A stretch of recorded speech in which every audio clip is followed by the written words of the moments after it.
ദേശമംഗലം ഗ്രാമപഞ്ചായത്ത് ഓഫീസിൽ പഞ്ചായത്തിലെ അസിസ്റ്റന്റ് സെക്രട്ടറി ഇൻചാർജുള്ള ഉദ്യോഗസ്ഥൻ രാത്രി പരിശോധനയ്ക്ക് കയറിയത് പ്രതിഷേധത്തിനിടയാക്കി. ഞായറാഴ്ച രാത്രിയാണ് അസിസ്റ്റന്റ് സെക്രട്ടറി ഇൻചാർജുള്ള ഷൺമുഖൻ പഞ്ചായത്ത് ഓഫീസിലെ ഫയലുകൾ പരിശോധിക്കുന്നത് നാട്ടുകാരുടെ ശ്രദ്ധയിൽപ്പെട്ടത്.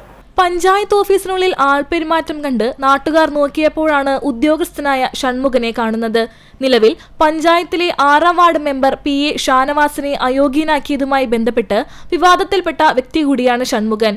അതുകൊണ്ട് തന്നെ രാത്രിയുള്ള ഓഫീസ് പരിശോധനയിൽ ഉദ്യോഗസ്ഥനെതിരെ ആരോപണവും ശക്തമായി. രേഖകൾ തിരിമറി നടത്തുകയാണ് ലക്ഷ്യമെന്ന് പാർലമെന്ററി പാർട്ടി ലീഡർ ലക്ഷ്മണൻ ആരോപിച്ചു.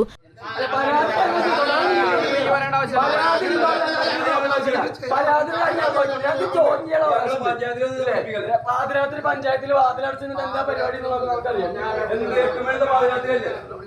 ഞായറാഴ്ച 8 മണി പാതിരാത്രി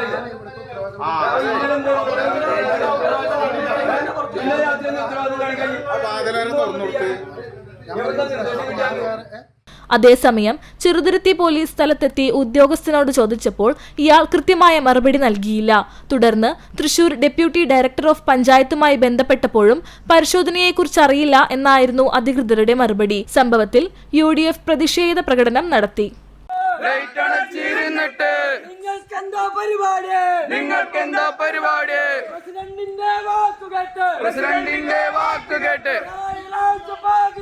ഞായറാഴ്ച പാതിരാത്രി